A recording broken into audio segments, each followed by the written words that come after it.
Welcome to Make the Grade with the Success Doctor, Stephen Green, where you'll discover actionable strategies to help your student to reach their academic goals, to excel at standardized testing, and to plan for the college admissions process painlessly.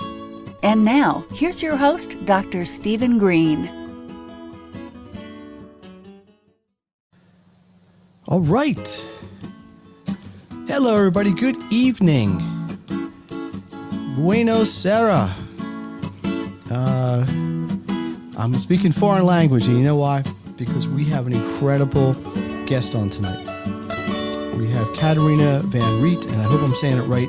She is coming to us all the way, other side of the ocean, other sides of the pond, as they say sometimes. Going to tell us all about teaching English in a foreign country. Really, really, really interesting. I've had some great conversations there. I'm very excited about this. But hold the phone for a second. I got a couple quick hits I want to get into. Number one, a lot of schools, and I'm getting a lot of questions about this. Okay, a lot. I'm not going to get into it too much tonight, but check out my live tomorrow, probably be around lunchtime. A lot of schools are going back next week on a half day, a half admission, Monday, Thursday, Tuesday, Friday. Is it going to work? Is it a good idea? Is it a great way for my kid to learn? These are questions parents are asking me, okay? And honestly, I'm taking a wait and see mindset, okay? I'm not going to say it's not going to work because I think it can. I'm not going to say it's going to work for sure because it may not. But what I'm going to say is let's give it time. Let's give the teachers a chance to feel this out. Let's get the students a chance to feel this out, and let's see if it's going to work. Now, the fly in the ointment is if some big surge of positivity cases starts happening, which nobody wants ever, anywhere, and that causes, some of the schools to get infected and, things like this, and we don't want that. So let's just disqualify that from the conversation. So my opinion is this. I think school, kids get that. That's what they're used to. That's the structure they're accustomed to. The way this teaching is going to happen, I think, is something the teachers are going to have to get used to. So I think everybody just has to be a little bit patient. I, as always, am here to support what's going on. I'm here to support you, families, parents, students. This event sponsored by the Success Community. If you need help 24/7, get to the Success Community, makethegrade.community. Imagine that. So let's do this. Without any further ado, I want to introduce our guest. It is like 7 o'clock. She's been up all night to attend this live. This is live. This is completely live, right? So it is 2 o'clock in the morning or whatever, 2:03 in the morning there where you are. Let's confirm that, right? Where I am, it's a nice even 8 o'clock. So first of all, thank you very much for doing that. So let me introduce my guest, Katrien. So you are in Holland, right? Yes. Which city? In Utrecht. Utrecht. Now, where is that exactly? That our audience would. Is it near Amsterdam? Yeah, it's near Amsterdam. It's sort of plumb in the middle. Okay, so I'm sure it's a beautiful city. Most cities in Europe are. So let's start out this way. I want the audience to learn a little bit about you. So why don't you just tell us how you got into education, maybe what your background is a little bit, what's your favorite color, what's your favorite meal or dessert? I don't know, just little human interest stuff. And then we're going to get into some, I got a whole list of, look at this. Look at that. I got a whole list of discussion topics tonight because we got a lot to get into. So tell us a little bit, how'd you get into education? Give me a little history here. Well, actually, my entire family is in education. So both my parents were primary school teachers when they were still working. So I sort of grew up thinking that being a teacher would be this really cool job. And when I was in secondary school, I just decided I wanted to be an English teacher because I think English is such a beautiful language. And then, I studied English at Utrecht University and sort of stuck around here. And I've been teaching for 8 years now, I think. Interesting. Both my parents were teachers too, so we're like brothers from another mother, as they say here in the United States. I got all kinds of slang. So you decided, and listen, let me tell you something. And I don't want to offend anybody here, but most people don't usually call English a beautiful language. In America, we sort of think of beautiful things like French, something very romantic or something. But I love it. It's great. A fan. So Why English? Why not German? Why not French? Why not Spanish? Why not Greek? I don't know. Why not Slovakian? Why not Armenian? Or Japanese? Why English? What was the draw? Well, I think Japanese is also a really beautiful language. Okay. I'm not sure why English. It might have been the literature, because there's so many great books written in English. I mean, take Dickens, for example, is brilliant. But mainly, I also think it's what you can do with a language. It's so versatile. And I think I sort of fell in love with that aspect of it. Interesting. How many languages can you speak fluently? Oh, I don't know about fluently. I suppose Dutch and English, sort of. That's My it? German's not bad. Okay, not bad. It's probably 1,000 times better than mine.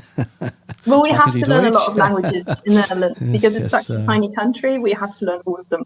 there you go. Eine Bier. Eine Bier for me. So 8 years ago you started teaching English. So tell me about, okay, the audience here, my audience here, are typically parents who have children in school.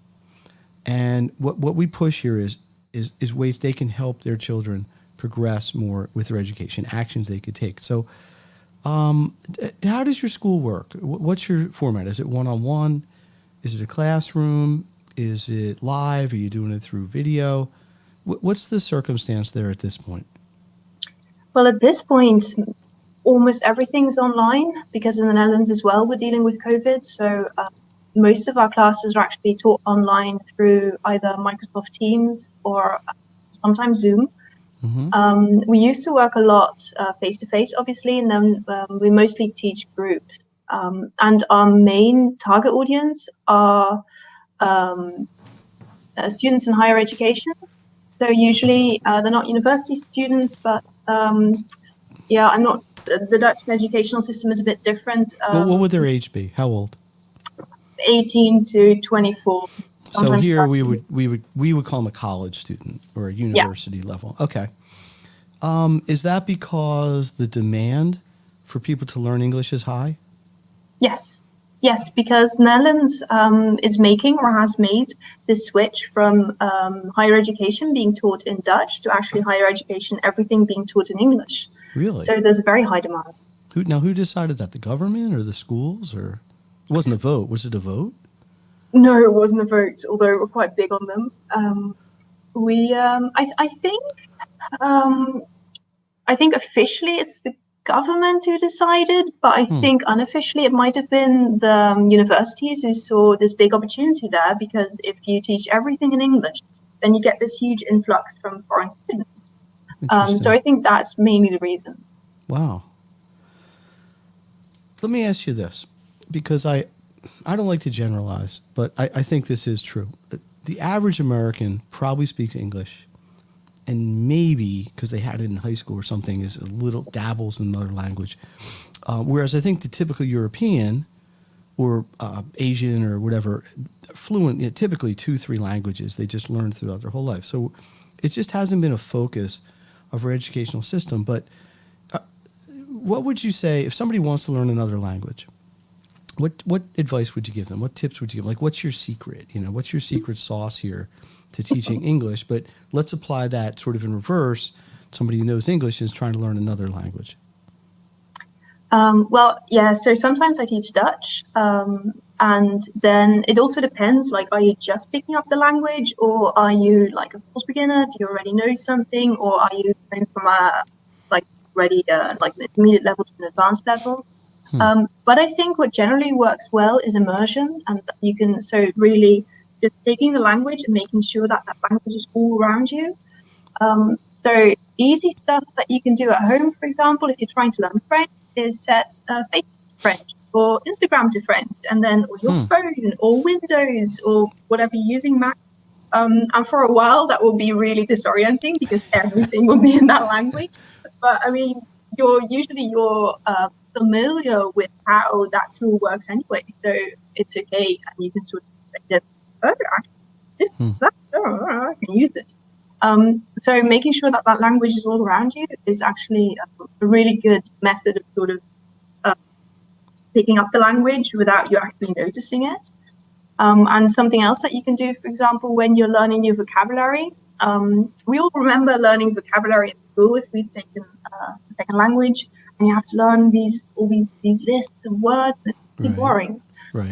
But something that you can do is putting them on a post-it, for example. And now, because everyone's working from home, you often have this office space, so you can put all these post-its around your desktop or your laptop, for example. And you can sort of cheat and look at them, and they're always sort of near you.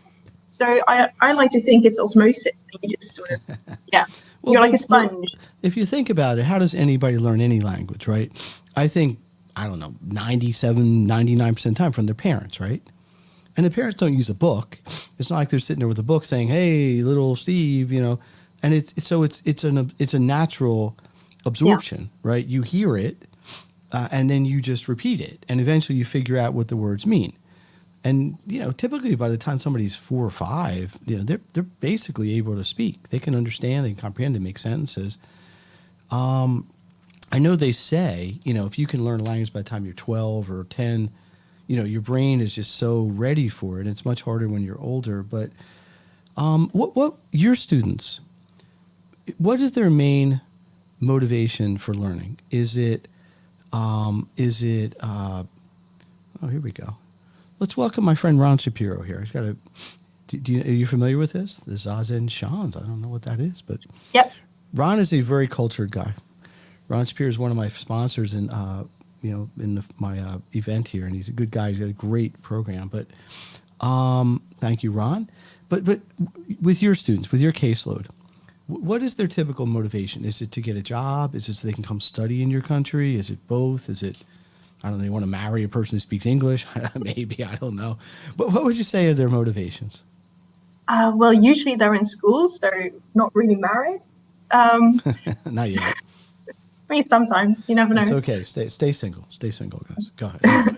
But usually the primary reason is that they want to be able to follow courses better and be able to write better essays, for example. And the students that we teach are generally students who are studying at a conservatory, for example, or theatre and dance. So it's all these sort of artsy studies. And what you see there is that they really, they sort of need the language to also express themselves in daily life and to communicate with their teachers and their fellow students, for example. So that's really important. And what's also really important for them is this really specific vocabulary, almost jargon.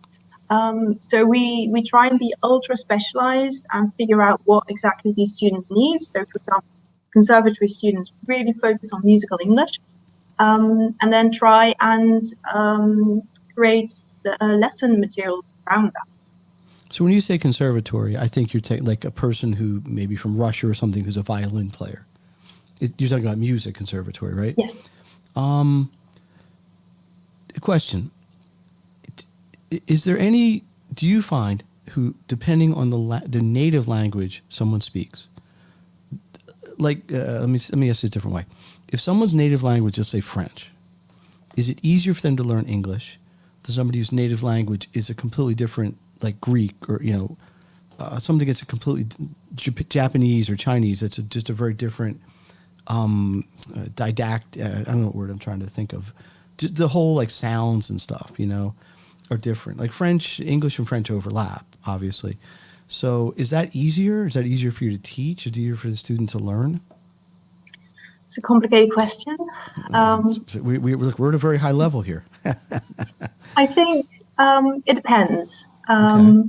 So if someone's coming from French, obviously the jump to English isn't that big. So if they speak French, if they only speak French and they learn English, and you compare that to someone who only speaks Japanese and they learn English, then the person from France is going to have it easier, obviously, okay. In lots of cases. I mean, it also depends, of course, how good is somebody at picking up a language. But sure. Generally, I would say yes.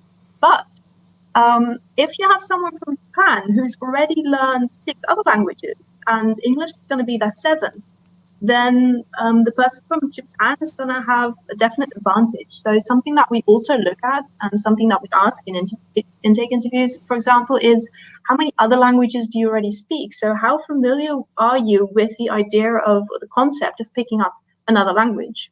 Mm-hmm. Now, walk us through what a class would be. How long is it? Do you have a set lesson plan? Is it individual? Is it groups? Is it once a week? What's your protocol here? Well, the protocol for the types of lessons I just talked about. That's so I come to you and say, I got. I say I'm going to say this in Russian, right? Which I'm trying to say is I need to learn English, right? I'm here. I need English, right? And you say, well, this is how we're going to teach it to you, right? Yeah. So what would be my options? What options could I have as a student? So usually it's group lessons for 2 hours once a week. That's just a regular format. And then now obviously they're online and you would get some homework in between.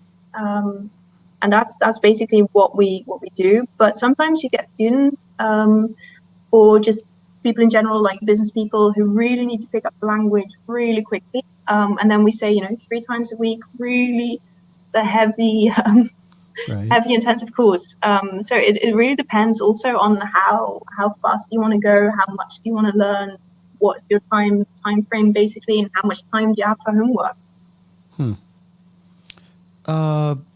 Can somebody, in your experience, be competent with the language in 2 months, 6 weeks, a month? What's the minimum amount of time you think it takes? I know that's a difficult question to give an exact answer to, but is there a record? Like, what's the fastest you ever saw somebody go from nothing to at least conversant? That's a good one. I'm not sure.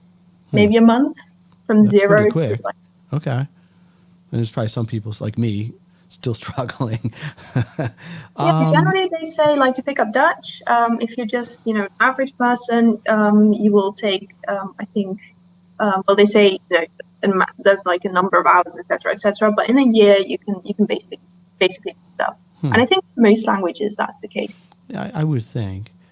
Can you share some success stories you've had? Like maybe you don't have to name names or anything, but maybe some stories of this student came to me with this, and this is why, like a case study, we would call it here.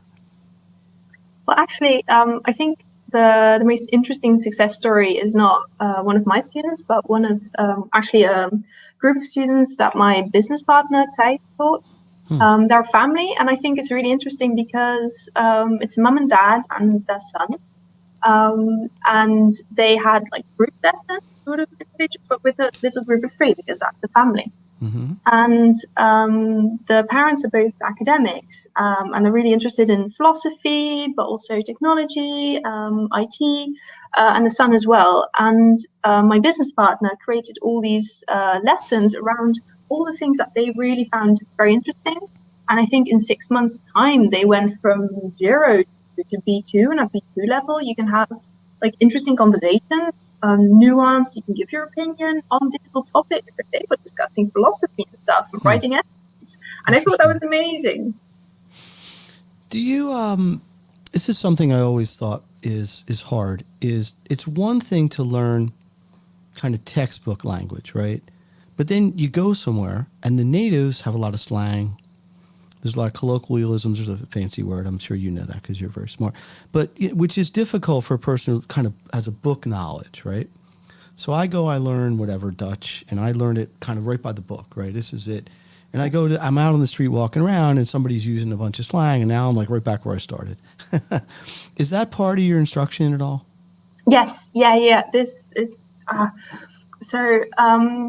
I think in general, you have languages that sort of where the written form and the spoken form are actually very close together. And then there's languages where the two are completely distinct. So Yes. I'm dabbling in Farsi a little, like that's what they speak in Iran. And then there the two are completely different. But in Dutch, they're actually quite similar, but you can still sound a bit funny. Done it from a book. So we definitely pay attention to that. And some of these course books in Dutch, for example, they say, they have these sentences that you would never use in real life, and we just skip them, and we just tell our students, don't say this, sounds weird, everybody says this, and we actually teach them the language that people actually use and that you could use in, for example, the supermarket. Yeah, I remember. I'll tell you a little story. When my kids were little, we had an au pair from Germany, and anyway, she was only here a few days, and we said one of my children's friends are going to come over, and his last name is Grossman. Well, Grossman in German means big person, right? Well, he comes over. He's a 6-year-old kid. he's 3 feet tall. So she thought we were playing a trick on her because we said he's coming over. This is so and so Grossman. She thought we were saying a big man is coming over. Meanwhile, this little kid came over, and she got all upset because she thought we were making fun of her, which wasn't the case. But it's just funny how, sometimes people are very literal, and sometimes people aren't. But we said, no, it's really true. That's his name. He's not he's a little person. He just has a name of a big person. So slang is it part of it, right? Because and the thing, I remember the same au pair. We said, we were trying to tell her what cool means, right? Which is a big English American thing. And cool literally means like not warm, right? Like, whatever. My cup has cool liquid in it. Well, the slang is like acceptable, like something that you want to be involved in. Like, it's cool to learn English or whatever. So it's hard for people to get around that a little bit. What have you been to the United States? Have you ever lived in a country where English was the actual primary native language? Yeah, I lived in London for a bit. So you have you're kind of an English accent a little bit, but is that how? Do most Dutch? I don't hope this is an offensive question, but do most Dutch people who speak English have the same accent that you do, or is yours seems a little more English? Like London, England-ish, a little bit. I would say most people actually have more of an American accent. Really? That I can't do. Or they sound really Dutch. Our Prime Minister is famous for this because he would always sound like this whenever he would give a press conference. And that's basically a Dutch accent. Interesting. Yeah. So interesting. The whole language thing, it's something you can never get away from because everybody has to communicate unless you can't speak. And yet we take it for granted. Everybody just assumes language is just so easy and natural until you run into somebody that doesn't speak your same language. And then it becomes such a struggle. I just find it so fascinating. Let me ask you a few more questions. Let's talk about online learning. Okay. And I don't know if you heard my intro, but the biggest concern I get from parents right now, can my child learn online? Can they learn effectively online? And we've already established that your classes are online now. How's that going for you? Is it effective? Are the students having any sort of challenge? And your students are a little bit older, so I'd assume somewhat more adaptable. But what's your experience teaching online? Well, I would always prefer face-to-face groups. Because especially when you're learning a language, it's sort of, people don't only speak the words, they also like to gesture, for example. There's the body language, and it's much more difficult to also sort of get that when you're teaching online. So you're missing quite a bit of what makes communication. But we have to make do, and I think the teachers are also getting better because we're starting to learn how these tools work. And we're getting better at taking a large group of students, for example, and dividing them into smaller groups in these tools, having them sort of do these group exercises and then reporting back to the class. So all these useful tools that you learn as a teacher that you apply when you start teaching online, you don't have anymore. You think, what am I going to do? Yeah. Is this affecting your business at all as a company? Do you find it's easier to deliver online? Is it harder? Do you prefer it? Not prefer it? I think it has its advantages and disadvantages. What I really like is that you don't have traveling times anymore. You just, Yeah. just go online and there you are. And I think that's ideal. So that's on the plus side. Yes, definitely. But then But you then don't you have give up that the actual connection. rapport, right? So yeah. But for our business, it's quite good. And we were actually really lucky because I'm a bit of an IT nerd. I like computers. I like messing around with them. So before the pandemic started, I think this was November last year. I said to my business partner, like, hey, I would like to create an online learning environment. I've worked with Moodle before. I'm just going to install something on our server because I also do the website and everything. And I just had a field day just playing around with Moodle, and I created an online Moodle, by the environment. way, if you don't know, is like an online learning platform. Yeah. Yeah. Yeah, that was great. And then we had that, but we didn't really think we were going to do anything with it, like in the short term. You And cursed then, yourself by thinking that. yeah, and then Corona hit, unfortunately. But then we already had this, so we could take it straight away. So I think we only lost 1 week of lessons when the quarantine here started, and then we were up and running again. So that was ideal. Do you think you'd be just as successful anywhere? I mean, you're in Holland, but if you were, I don't know, if you were set up in Rome, would you have the same demand, or Moscow, or is your location helping you to drive your popularity as an instructor? But I don't have any experience with these other markets, so No, I'm not quite sure. hypothetically, But I don't know. I'm just throwing it out there. I do think what really helps is when you're Dutch and you grew up here, right? So you know the ins and outs, you know what people are like, and then you've lived in this other country as well, and you can sort of contrast the different languages, but also the different cultures. I think that makes a huge difference. So I don't think I'd be very successful teaching English in Rome, for example, because I mean I think people would prefer a native speaker. They do so anyways. But yeah, in the Netherlands, also because we need English to communicate with all our neighbors who are much bigger than us.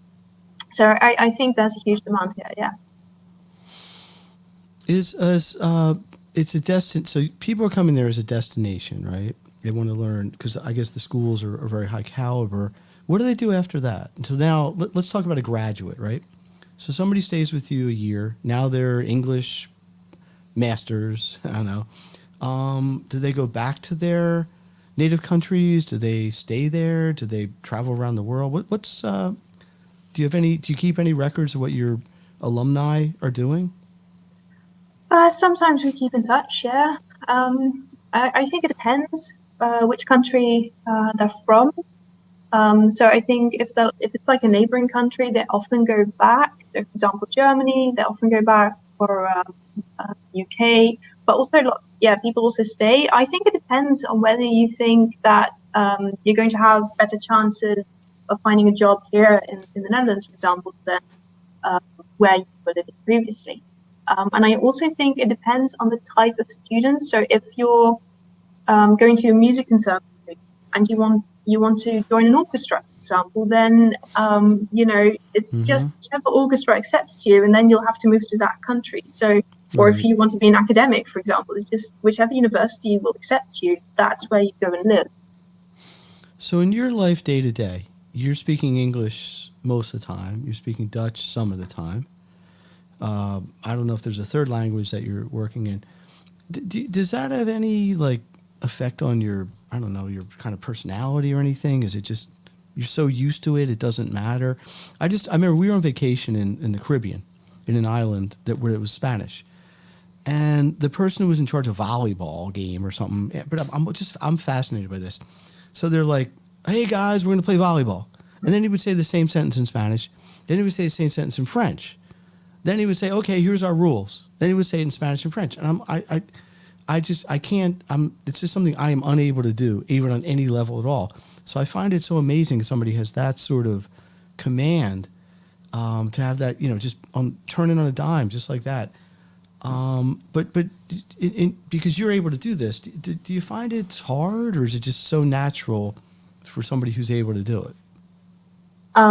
Yeah, I guess. I don't know. I do notice. So I think I have a bit of an advantage because I actually studied the language for 5 years, but which is also a disadvantage because when from the age of 18 to like 23, I didn't really practice my Dutch at all. So my academic Dutch isn't that good. So I can also switch like in mid-sentence. I can just go from Dutch to English, but Really? I do notice that there's always one dominant language. So if I'm speaking a lot of English day to day, then I will lose certain Dutch words, and vice versa. But I do think that, Dutch will always be my mother tongue, and my English will never be as good as my Dutch, I think. So I'm always a bit insecure about my English, and I'm always sort of like wondering, oh, maybe I made a mistake here, or maybe I didn't pronounce that right. I think your English is better than mine. In some ways.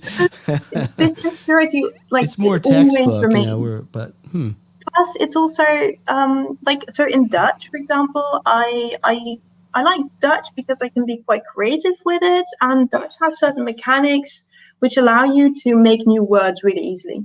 And German has the same, for example, and so it allows you to play with words. That's really a lot of fun.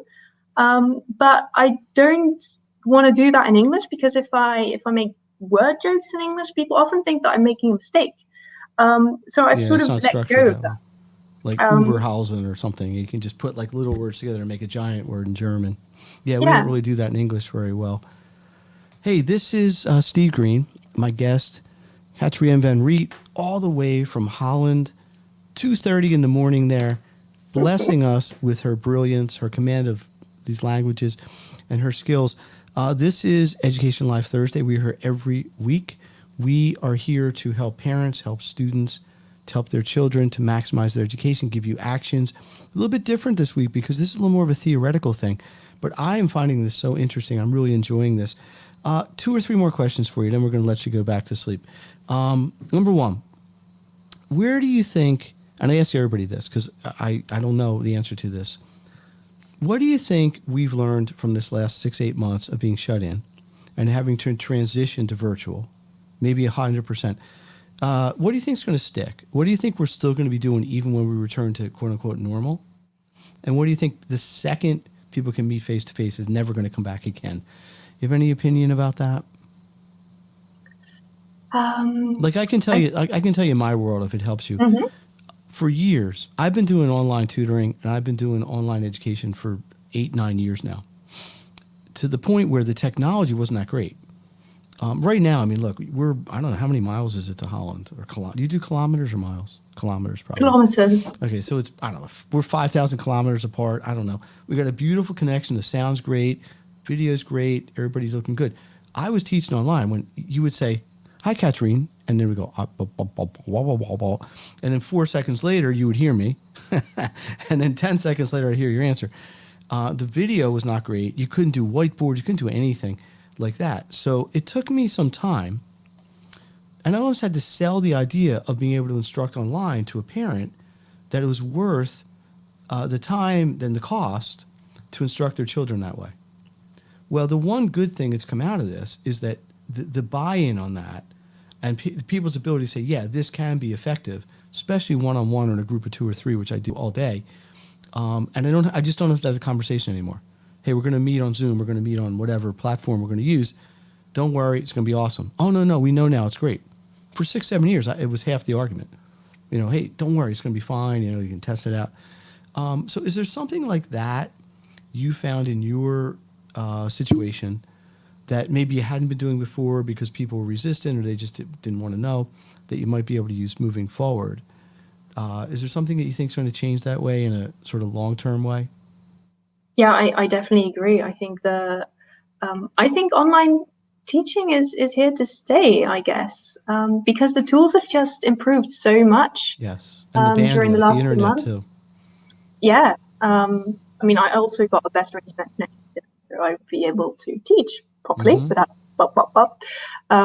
So I think that's just here to stay, and I think all the teachers have also learned how to actually use these different tools. And something that I've noticed with my own teaching is that I would see this as there's a thing. Yes, somebody you have a comment. Oh, Yeah. Look at this 12-year-old putting us to shame. Thank you, Ron. Indeed. Yeah. I agree with you. I think online teaching is never going to go back.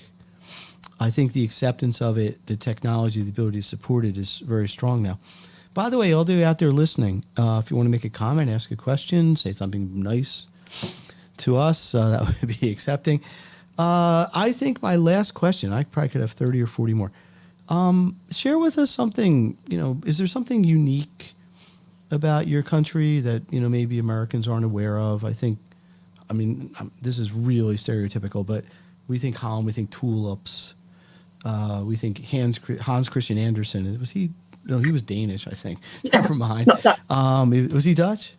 No, he wasn't. No, I think we he was have Danish. Big Bruna. We have Miffy. What is that? Miffy is a little bunny rabbit, white, really big in Japan, I think. Interesting. So I think tulips, Dutch tulips, beautiful. But what is there something about your culture or something I'll give you a chance to share here that you're particularly proud of? Oh, well, I think there's something really funny about Dutch culture. Because we learn all these languages here, we're really proud that we can speak all these languages, sort of. Mm-hmm. So whenever somebody has a bit of an accent in Dutch, we automatically switch to English, and we try and accommodate them, but also maybe show off our Dutch our English a little. So actually, people who come and move here find it very difficult to learn Dutch because nobody wants to speak Dutch with them. Because all these wow, it's like a paradox. English. But Let's move to Dutch and learn English. Let's move to Holland and learn English.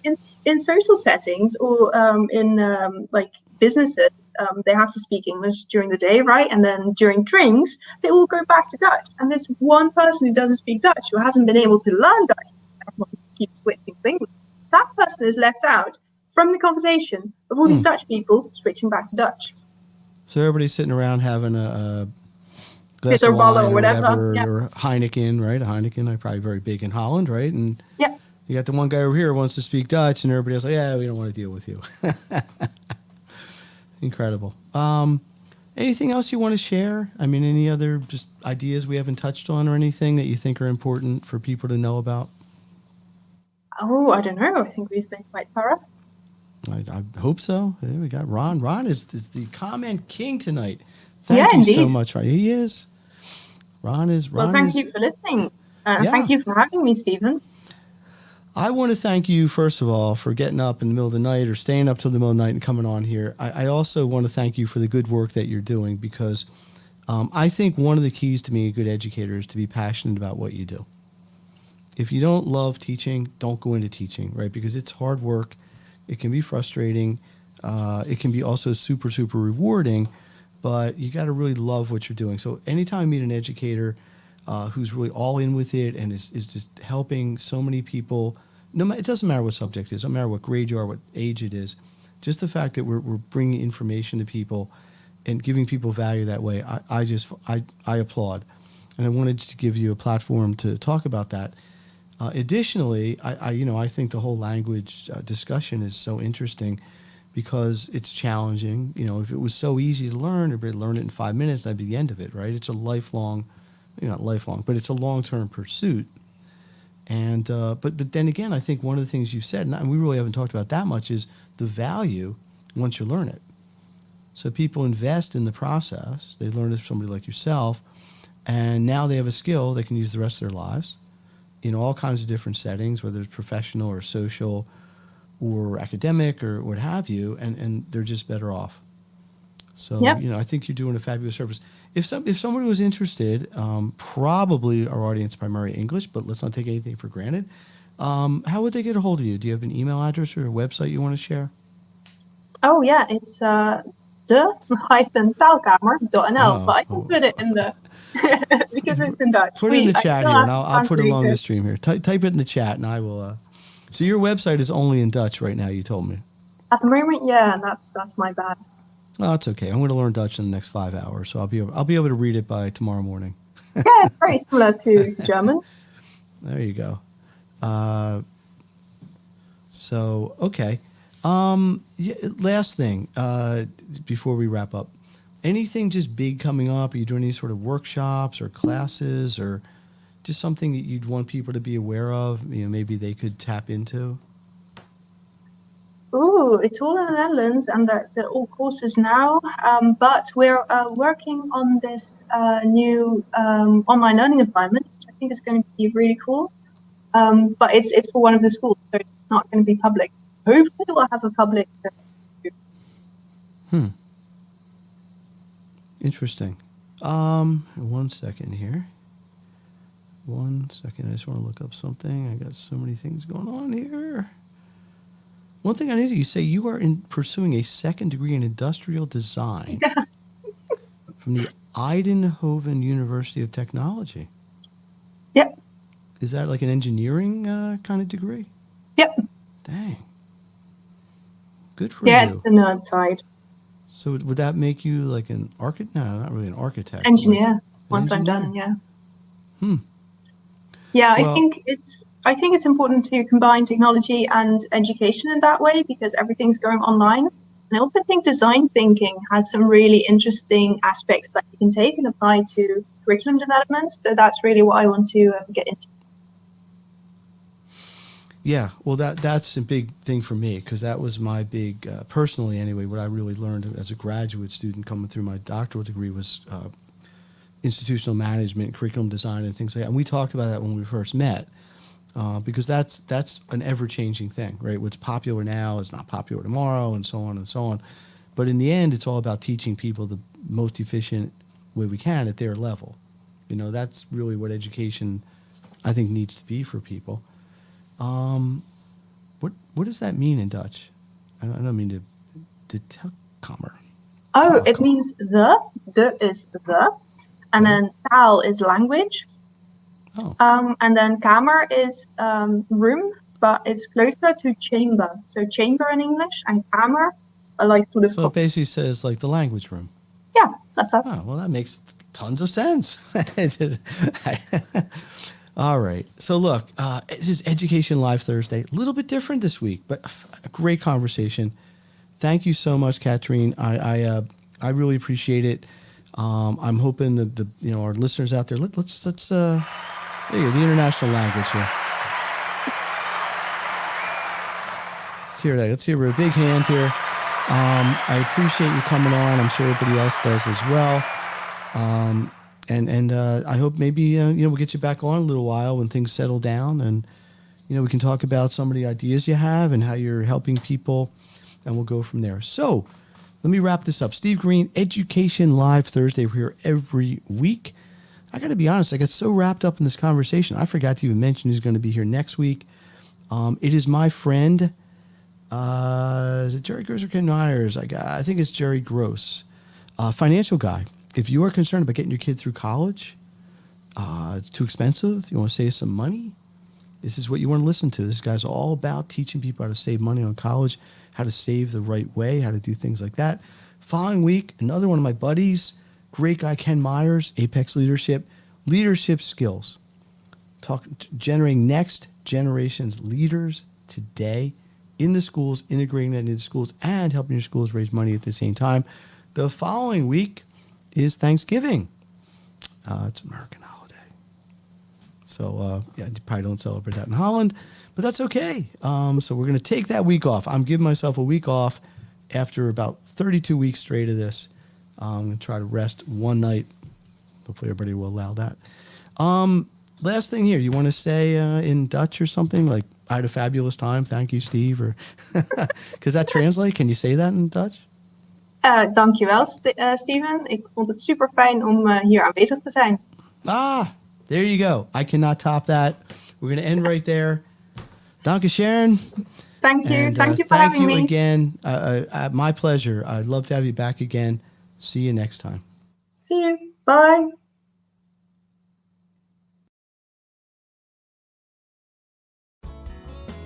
You've been listening to Make the Grade with the Success Doctor, Stephen Green.